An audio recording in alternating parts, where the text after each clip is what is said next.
Well, I want to keep adding to the carnival area here. And I like the squirrel so much. Let's go ahead and open up a set that's got a squirrel in it. And a tractor. Don't know what I'm going to do with a tractor. Really just after the squirrel, but let's do that. Maybe we'll have a squirrel takeover.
Well, this set was fun to put together, this fun little set.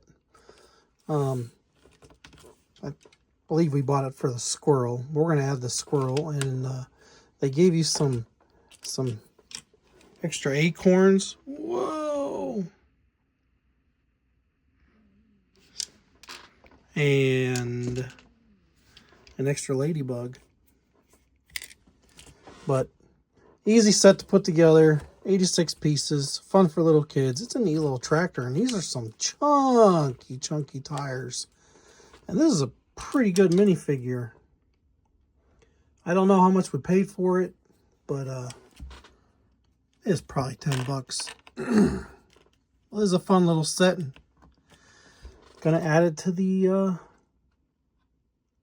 circus thing we got here. I don't even know what to call it. But I can't even show you all of it. I actually have the full roller coaster. I've never even made a video of it. So here's some pics of everything else. Not everything else. The pics of this set at the end. Thanks for watching. And I added the squirrel there. And I added more nuts to this tree and put the ladybug up there. But there's a little guy. We got a nice little park scene shaping up. Yeah, slowly working it along. Just getting these going. But thanks for watching. Come back for more.